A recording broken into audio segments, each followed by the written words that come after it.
Oh boy. Ruth, I was saying that I'm going to say it out loud, though. I said I would try not to say it too much more, but I am so honored and thrilled to be with you. I just see you as a huge role model and someone who's been hitting the pavement since 1984. Right. 1984 is when you became a teacher. Is that correct? Or is that so? It was Well, even before then. Tell me. well, I mean, I went to massage school. I started massage school in 1984.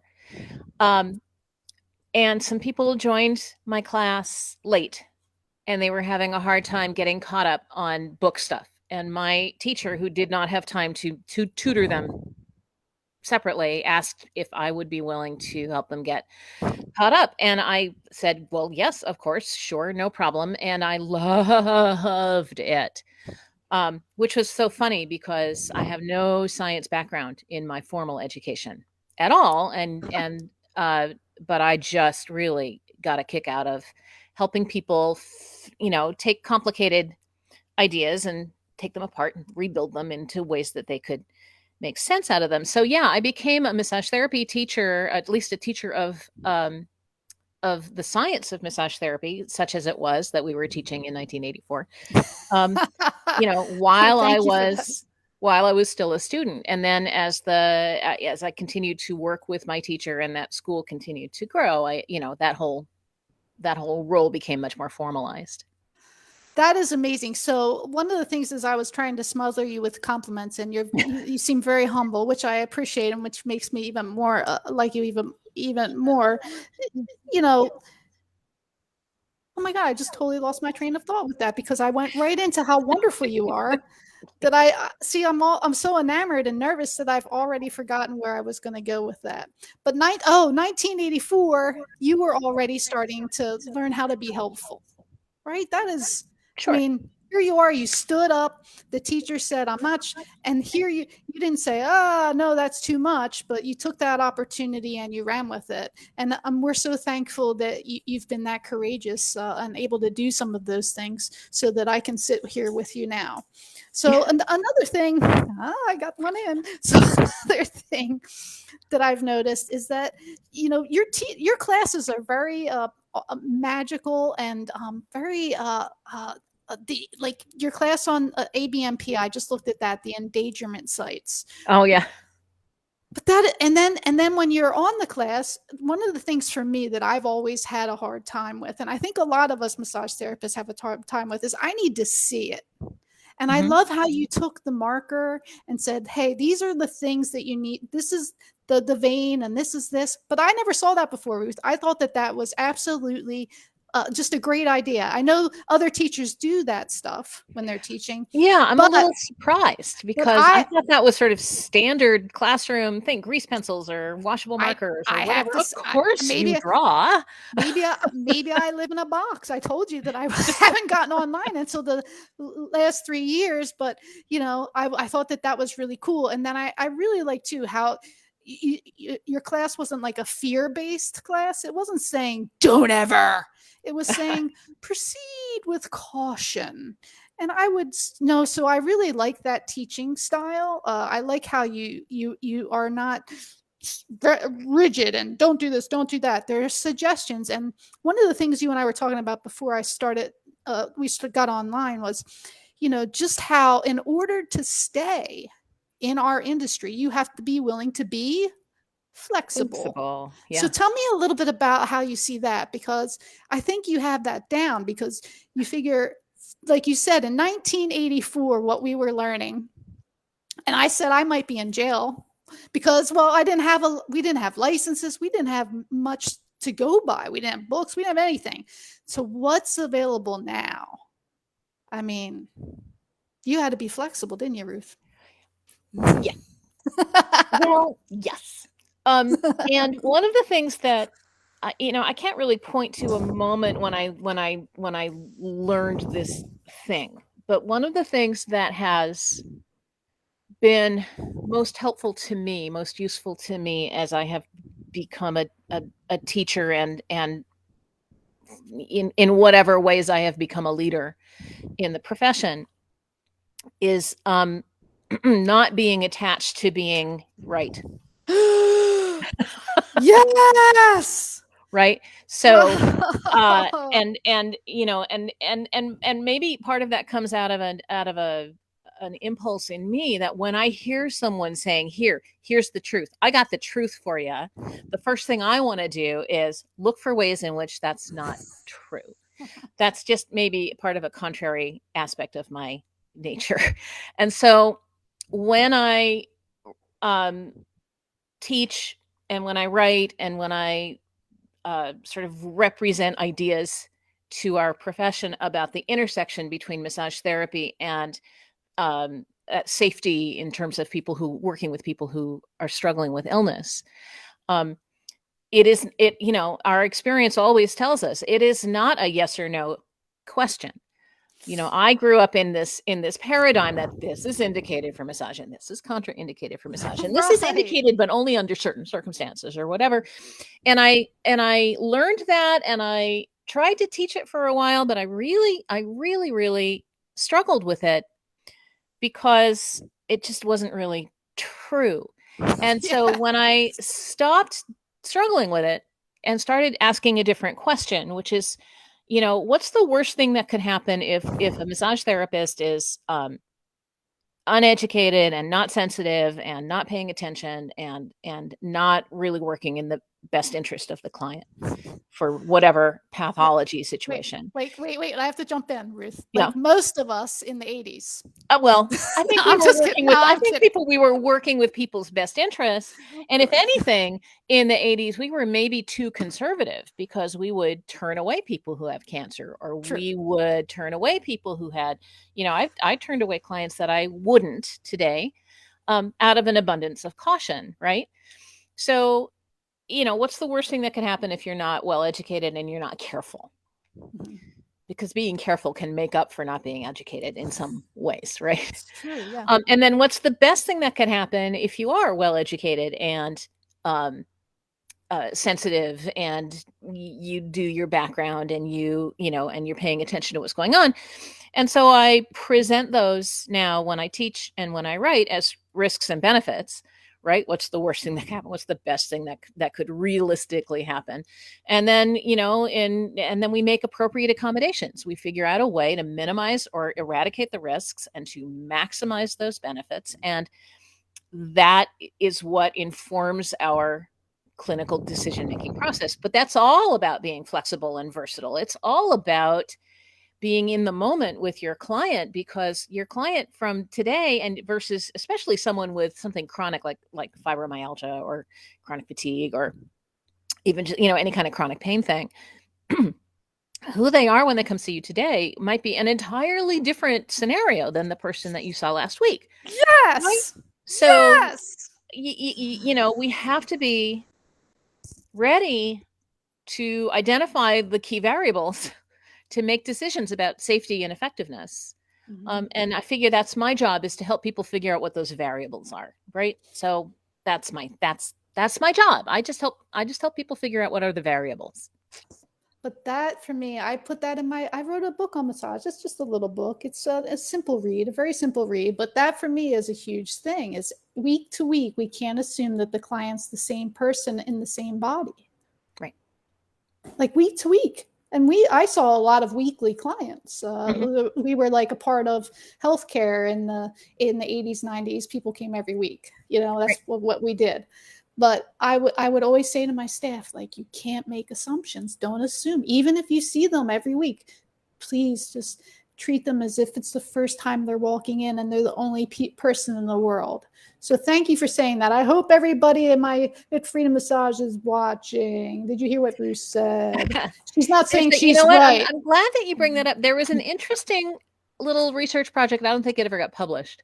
Tell me, Ruth. Tell me. But it was about it was what we call qualitative research. It was people describing their experiences rather than quantitative research, which is about numerical changes, right? Mm-hmm. So in this qualitative study, the question that was being asked was, what's the best massage you ever got? What are some things that about the very, very best massage you ever got?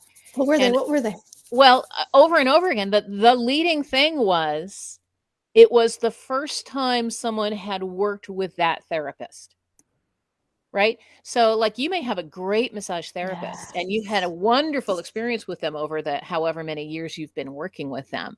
But if you were to ask that client, when was your very, very best massage? The chances are good that they will go back to the very first time that they worked with that person. And so, I kind of got a kick out of that, because what it means is if you can walk into your session room every time as though it's a new relationship, with the same kind of investment of energy and care that you put into new relationships, that's going to have some powerful repercussions.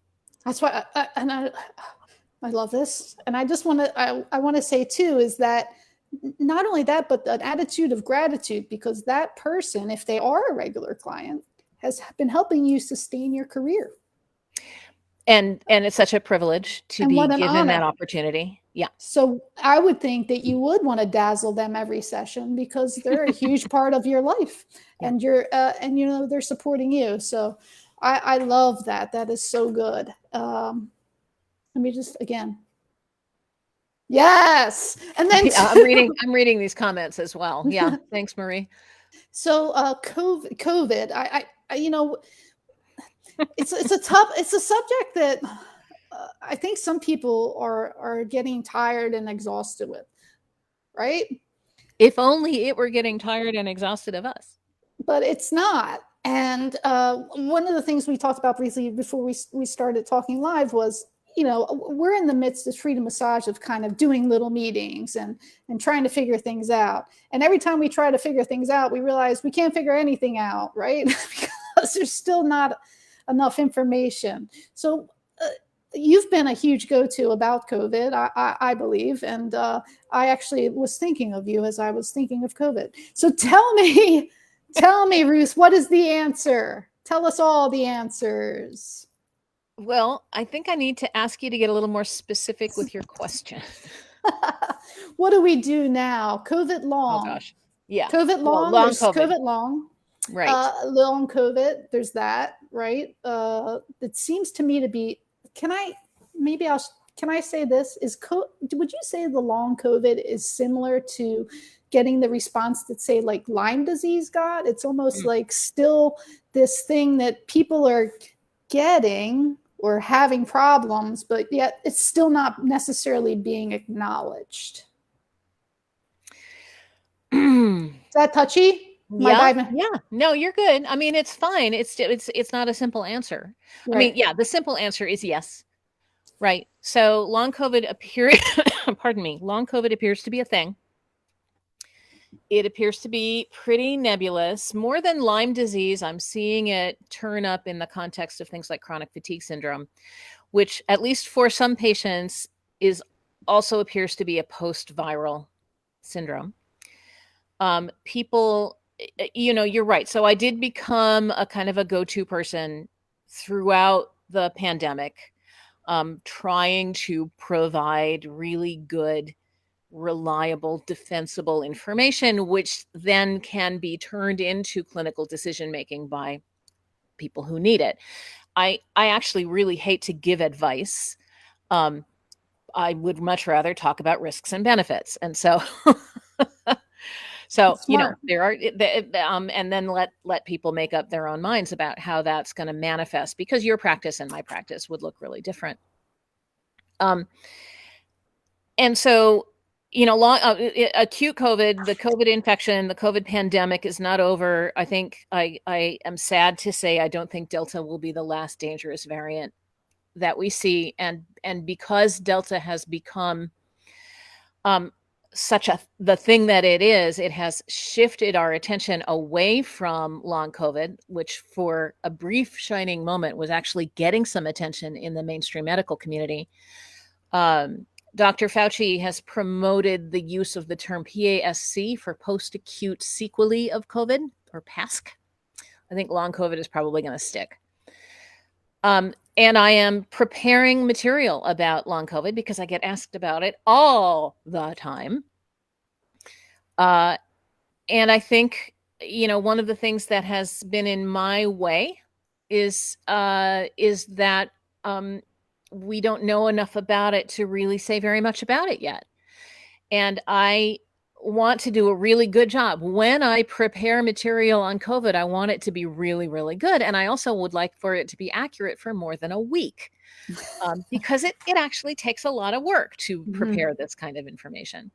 And so, I have something that actually will be debuting in September. I have a 2-hour webinar on long COVID that I have prepared for one of the chapters. And anyone who would like to, host a webinar with me to do this, I'm happy to talk with you about that. But basically, I mean, here's the spoiler alert. We have some hints and some clues about what's going on, but here are two really important things we don't have. One, we don't have a widely agreed upon definition or diagnostic criteria. Right. So when specialist A says long COVID, they're talking about something, but when specialist B says long COVID, they could be talking about something entirely different. And until we have some agreed upon definitions, it's going to be really hard to get anywhere. And two, the other thing that we're missing, although that's not unique to long COVID, is we're missing any really well-developed, thoroughly explored explanation for it. And so in that class, in that little webinar, I go through a list of here are the current theories. And there's like 10 of them. And they're really complicated. And it could be any combination of those theories about viral reservoirs or autoimmune dysregulation or lingering central nervous system inflammation, or a whole bunch of other things. And all of them explain some things about, each of them explains some things about long COVID. And the truth lies probably in combinations of things. But until we have a better grasp on that, it's going to continue to be one of those really nebulous issues, like long Lyme disease or long chronic fatigue, where people who specialize in this acknowledge that these things exist. Right. People who don't specialize in it might not acknowledge that these things exist. And but the options for people who are actually living with the consequences of this are really pretty limited. I mean, the advice given to people with chronic fatigue syndrome, even now, is eat right, exercise, and get good quality sleep. The 3 hardest things there are on the planet to do. Right. Right. And when you live in a body that's in pain and feels tired all the time, the last thing you have any interest in doing is investing time and energy and effort into something like eating good quality food or getting some exercise. Right. And so it's very circular. It's very problematic. There are no, there's not going to, I would be happily surprised if we turned out to have like a fix for long COVID. I don't see it. The upside of this, if you want to, that's a terrible word. No, an aspect of this is that it's going to make a lot of work for massage therapists, in that we work with people for long periods of time. There's really no other healthcare providers besides surgeons and dental hygienists who spend an hour or more with people with their complete focused attention on them. It's amazing. Yeah, it's so Yeah, true. right. And so the relationships and the trust and the therapeutic quality of that interaction that we have with our clients is going to put us in a position of being able to be very helpful. But it's hard to be helpful if you don't know what people need. And we won't know what people really need or how best to help them for a little while. I actually had an interesting email exchange with someone just this morning, who also wants to prepare something on long COVID. And our exchange was about, at least part of it was about a piece of research about, it's called pacing. Teaching pacing, which is basically sort of graded exposure to exercise to help people build up their resilience, which seems sensible, right? For people who've been really, really deconditioned and just knocked off their feet by this virus. But there's some data that says pacing does the opposite, and it is really bad, and you shouldn't do it. And It makes me really glad I'm not a physical therapist because because that's a lot of dichotomous information. And until we know more, it's going to be hard to give good advice. And two, I always go into the frame of mind too, not to mention the emotional, Right. stuff that's just been happening Oh my for us God. all. So Oh here yeah. you are, Yeah. like we've all been through this horrible pandemic, and then you have long COVID on top of that. And it's some people think it's there, some people think it's not. And, just the emotional strain on a human being in that situation And where the you're medical not able to gaslighting get that goes on anything. with that. Yeah. Yeah, it is, it's going to make our work even more valuable as people find that their medical community in many locations is just not going to be very supportive, at least not for a while. So I want to ask you a question that I ask a lot of people, because for me, when push comes to shove, how do you feel about the fact that getting a client to relax is going to help with a magnitude, tons of stuff that we might not be able to explain?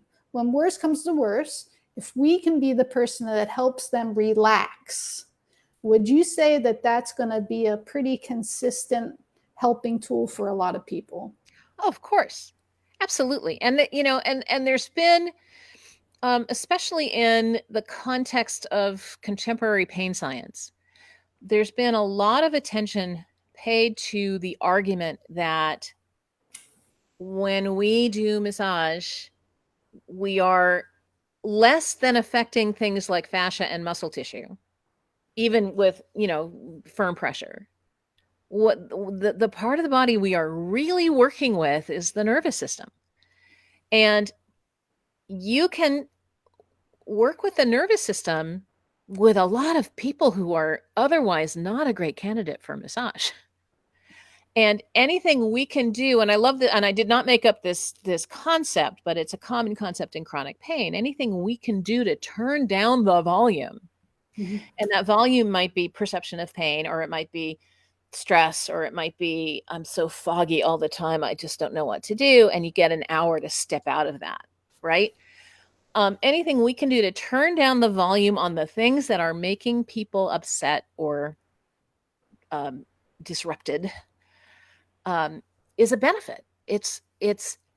And I would like to see us take that benefit seriously and to do it on purpose instead of by accident, and Yes. to and to maybe realign our goals with our clients away from I'm going to break up these adhesions, and Yes. which probably doesn't really happen, um and toward let's turn down the volume on the stress, let's turn up the volume on the relaxation, let's give you an opportunity to experience your body as a beloved gift. Oh, thank you, Ruth. And that doesn't discount that people have goals, right?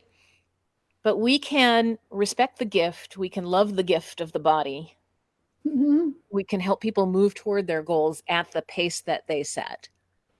um, if we really, really respect what welcomed touch, welcomed non-sexual touch can do for the nervous system. And sometimes we have to get to that welcomed point first, right? And yeah, and that's so much too of just how we approach clients, how we speak to them, meeting them where they are, not talking over them, not talking under them. And I just want to go back to, I'm going to backtrack just a little bit to Sure. your how I like how you, the whole, like, I don't the right answer, and you say risk and benefits is what you like to talk about. Mhm. So how did you, there has to be a journey to those two, to using that way, like learning that being right is that's a big responsibility, or that's like it's Oh, almost it's a I want nothing to do with that responsibility. and it's like a big ask. I mean, Yeah. is it a possible ask to be completely, so Oh, I to be like right? how, No. yeah, so I love how you are doing the risk and the benefits. I just want to commend you on that, and see if you want to just dabble into that anymore? Has anything come to mind? Or Yeah, I'm trying to think of when I made that shift. I mean, it's a shift that I made specifically in my textbook, and the textbook is now in its 7th edition. So the first edition came out in 1998 when you first entered the field. yes, And I don't, I, if do you mind if I just go get an old do it. edition and look? Yes, please. Hang on, it's right here.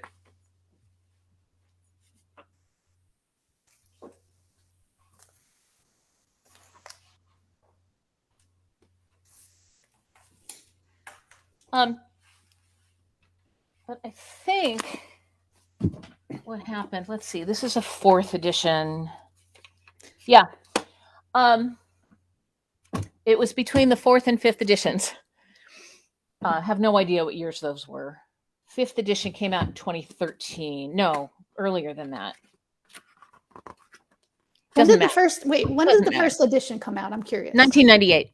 Yeah, so that was when I was probably just getting my hands on my first clients, and you were already writing books, Ruth. Well, I already wrote a book, but That's I'm a awesome. little older than you are, Diane. But still, I'm just like I said, I was nervous now. Okay, so let's bring it back. Sorry, I get off track. So when did you make that? You remember when you made that switch? I mean, in previous editions, so from the 4th edition back, but the concluding discussion or the concluding set of paragraphs of each condition in the book was just, the subtitle in that paragraph was massage with a question mark, in which I would talk about it's sort of in a narrative way. Well, here are some things to think about.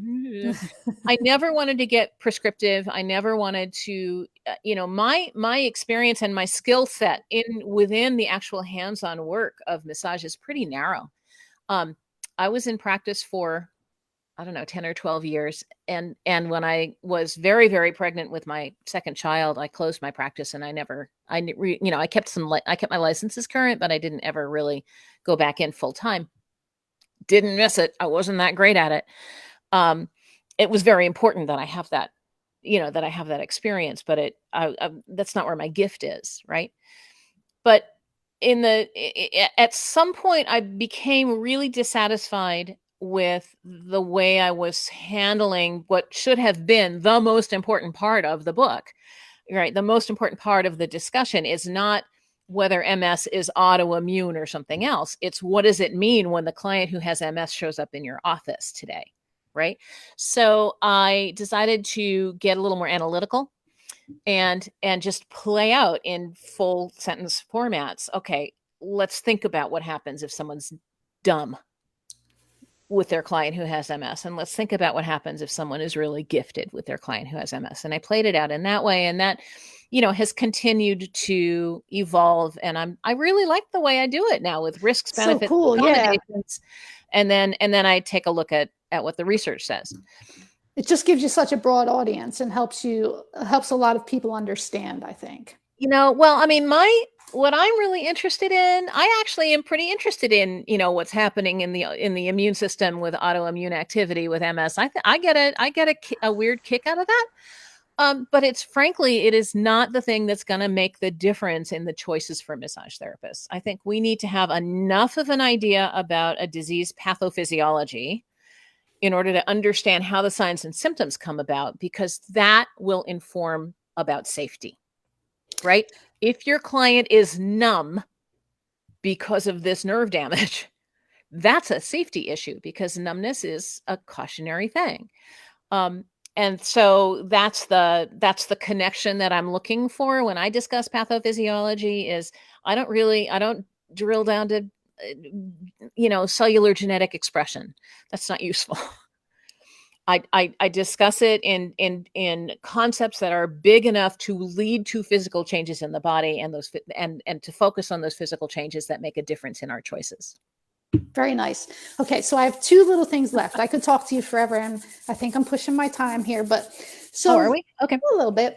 So right. so one of the things that you just said that really stand out, and I whenever someone that I admire says these things, I like to just put really enhance that and put it back up. But you said that you were a massage therapist, and then you realized too what your real gift was. Oh yeah. And then you went with your gift. So what we might think we're supposed to do, or what we might believe we're supposed to do like we have to, again, we're back to that whole let's be flexible thing. Let's really just I didn't think I'd be interviewing teachers online. And here you are. And here I am, right? But I was open and I was flexible, and I'm having a blast, right? So you're saying, and I think if I heard you correctly, just again, be open and be flexible. At what point did you realize that switch, and was it hard for you, or are you just like, Oh, no? no. It was a delight. It was a delight. So it's interesting. I actually, I mean, my bashing up against dead ends started way before then. So I went to I like college. that.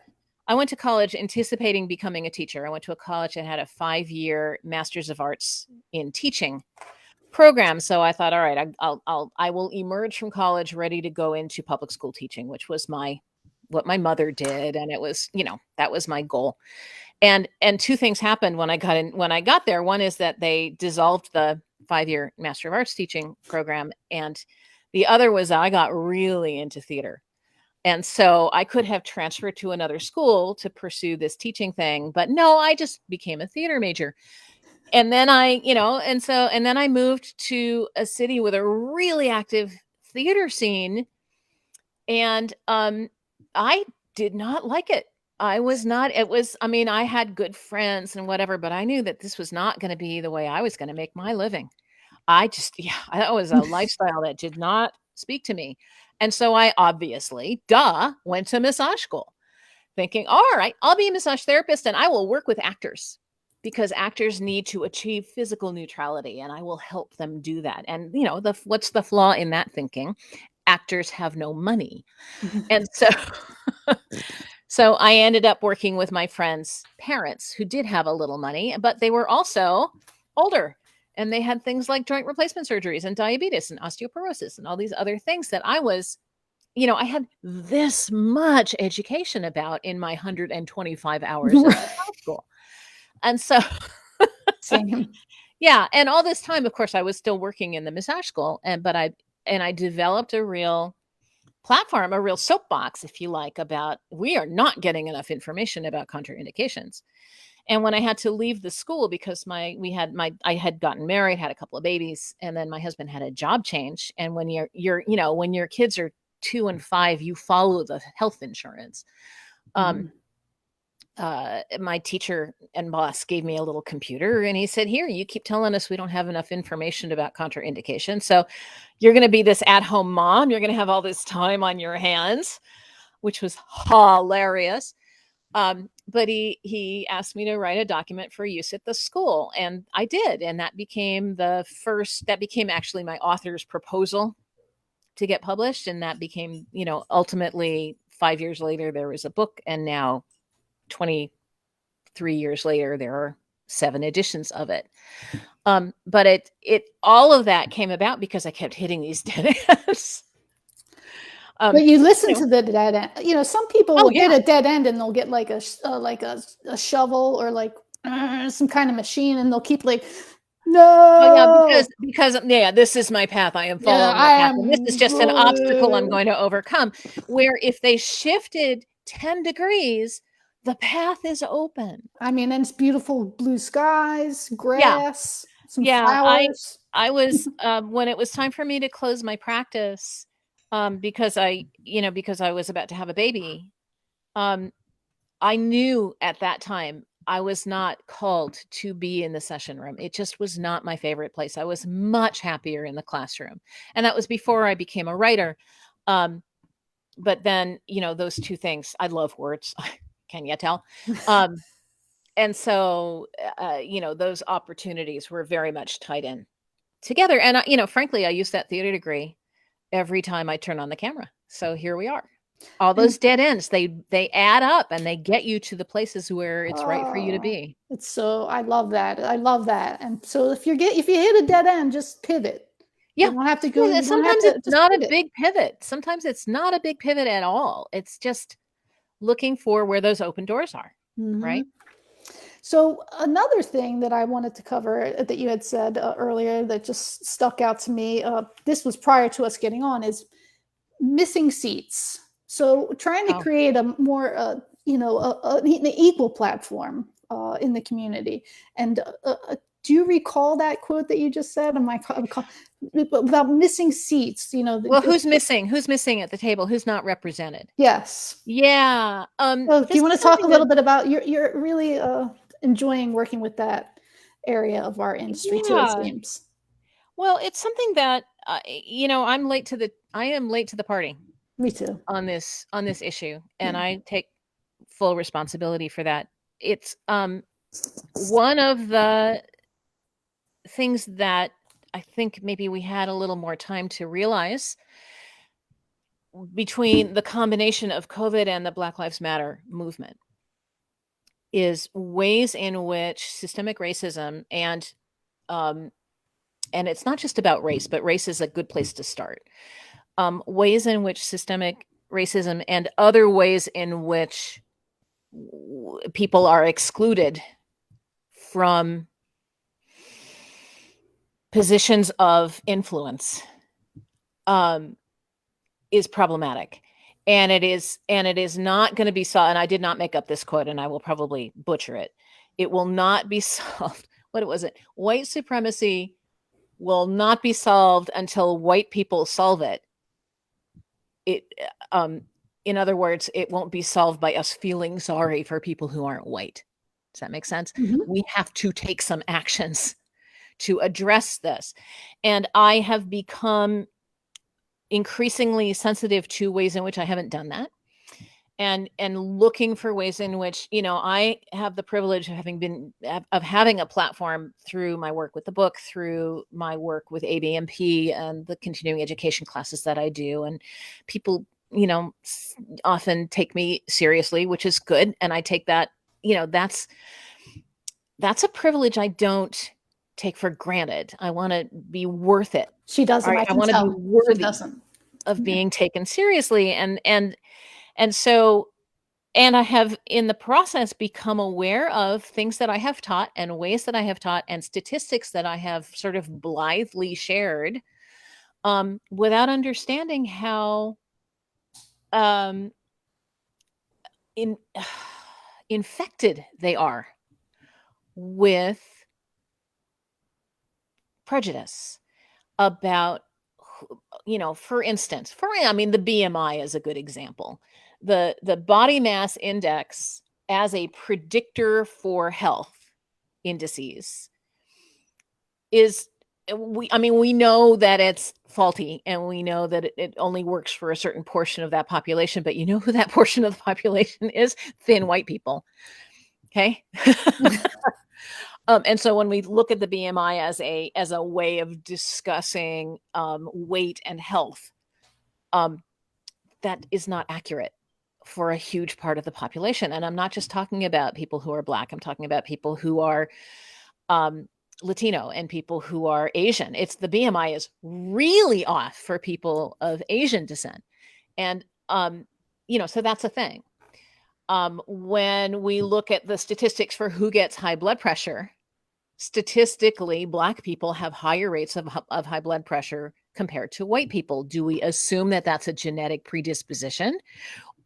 Maybe, but it could also be, the effect of weathering, the effect of living a life where every single minute you have to be surveying your environment for the potential for threat, even inside your own freaking house, right? And so to say, oh, their high blood pressure is just a predestined thing, that's just going to be part of what it means to be Right. Black. That's I'm ready to fight against that. And I'm happy to say that I have a decent history of looking for pictures of skin diseases and skin conditions on skin that isn't white. But I also am now promoting other resources for that for people like me who teach about skin diseases. Well, have you looked at Brown Lives Matter, and there's another one called Bridging the Gap, which are databases of pictures of skin diseases on skin that isn't white. And this all has to be normalized. And as I just have become much more sensitive to my own culpability in not pushing back, in not questioning authority, and in accepting the the information I'm being told about racial distribution of diseases without saying, can I push back on that a little bit? Mhm. So that's, yeah.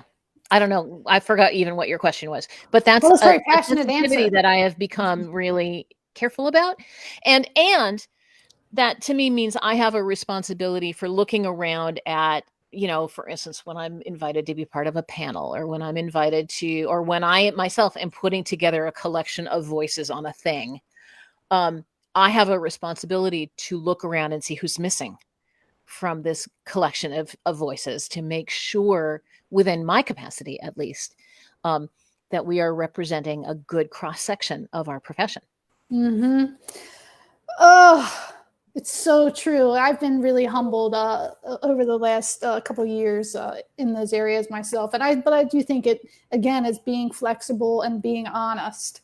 I think this is one where we really have to be honest with ourselves and not be afraid to be a little vulnerable and ask for help. Oh, exactly. So I think it's a really important topic.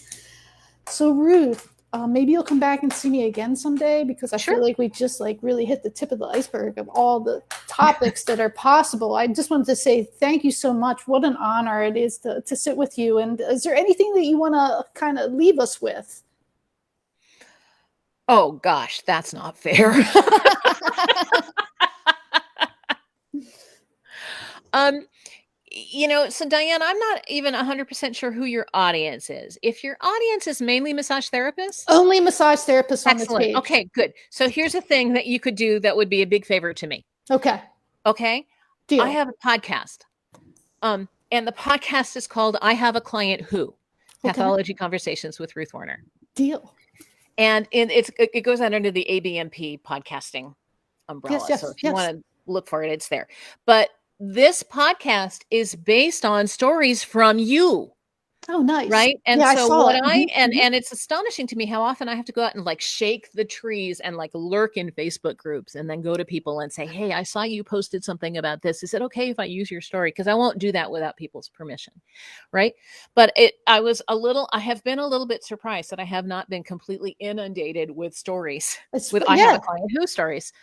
So here's what I need. What I need is just your little anecdote. I have a client who had this weird rash show up in the middle of their session, and I didn't know what it was, and I wasn't 100% sure what to do. Or I have a client who I did work with their neck, and then something bad happened, and was that my fault? Are you sure you? I'm going to ask the group. We're Or going to get some. All right, we're going to yeah, do I it. would love We're it. going to do And it. they don't, and I learn a lot. Sometimes they're really easy and they're about things I already know a lot about, so it doesn't take me very long to do Mm-hmm. them, right? And sometimes they're really challenging. I already Um, have a couple. Do you want awesome, one? awesome. Do you want one now? Would you? Well, why don't you say it now, and but then also send it to I think me. it's And an easy people can one. reach me through my email, which Yeah. is just ruthwerner.com. Yeah. But I'll put up a post. We'll try to get some. I had a client who I think that's great. That would be I so would fun. I'm love to surprised have that your you're not. story. I'm surprised you're like not like stop sending me. We're gonna get you Right. You know some what? questions. Don't send me pictures of your rashes. Because that happens sometimes. So please don't do Well, I'm that. gonna go ahead and I'll tag you in the post, and I'll post the question, and we'll see what we get. How about Yeah. that? Yeah, Yeah. we'll That get would be lots of awesome. questions. Woo! Ruth Werner live on the Massage Network. Woo! Yes. All right, everybody. Thank you for your time. Ruth, hang tight.